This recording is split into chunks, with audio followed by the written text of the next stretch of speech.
So this little church, not a big one, of St. James the Just, is in a place called Foxcott. But that's actually a corruption of its real name.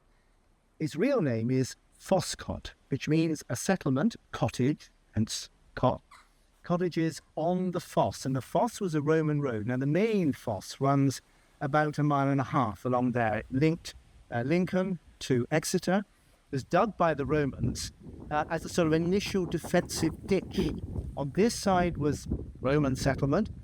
On the other side of that ditch, the Foss means ditch in Latin, was still the British tribes giving a lot of trouble. It was there to stop them invading. I always like saying to people, well, Tesco and Co-op, they're on the barbarian side, but the charity shops on the Roman side. It's things continuing. So what we think is that the church is actually built on top of the Roman road. It wasn't a big one. It wasn't a great road, but we know there was a spur road that came off at a place called Wellow, about 3 miles away, crossed over the river and came up here. And if you come round, you'll see we're sort of sitting on a kind of rock, really, which is, what are you going to do? You're not a wealthy parish. You want to build a church. There's probably been a church here for 900 years. And it's expensive to build a church. And they discovered, Lord and Knights, for you all knowing, that there's actually this amazing platform of a Roman road. And so you go, well, tell you what, why don't we just stick the church on top of the flat then? That's what they did. And you can see it quite clearly. Comes here. You can also see one other thing. This has been designed to look like a medieval ship.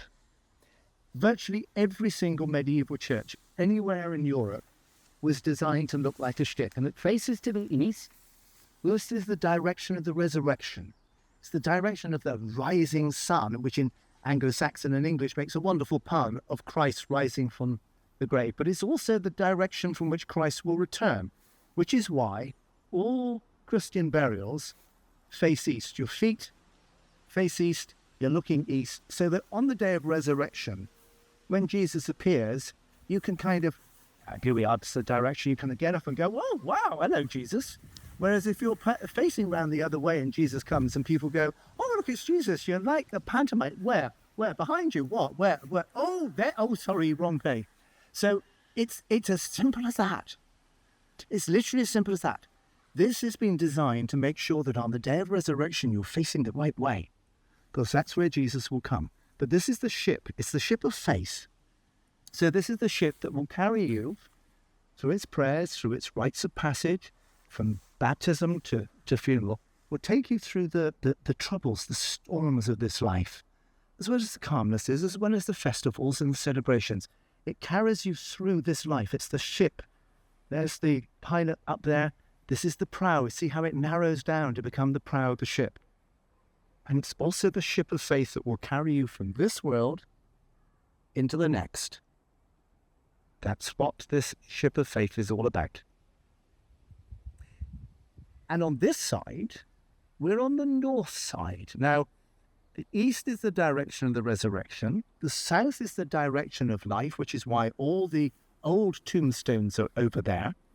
The west, there would have been a door here originally, but when they rebuilt the church in the 18th century, they got rid of the west door. You had a west door because in Celtic beliefs, the traditions pre-Christianity in Britain, west was the direction of the dead. So you built into your church, you would come in through the south door, you would be, your coffin would face to the east, and then the coffin would be carried out through the west door to remind you, yes, of course, in your tradition, we go west, which is why Iona was the burial place of all the Scottish kings. It's the most westerly island of Scotland. So this was a way of saying, this isn't as new as you think it is. This is actually about, well, where do the dead go? How do we go with them? How do they travel with us? One of the great scandals of early Christianity was that when we built churches, we buried our dead around the churches. The Romans were horrified. You put the dead out of the city because they were dangerous. Christianity says no. They're still part of the communion of saints. They're still part of our community. It's a very powerful strand. And here you can just see the outline of the north door, because this, ladies and gentlemen, was the devil's side. Why that is, I'll tell you inside.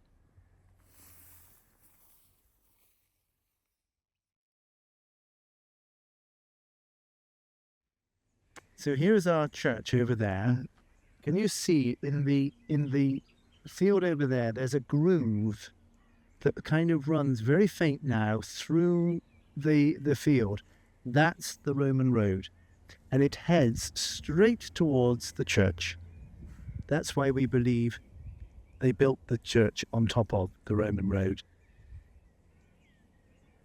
And all through here are the remains of the old Roman and Celtic and medieval village. Take it.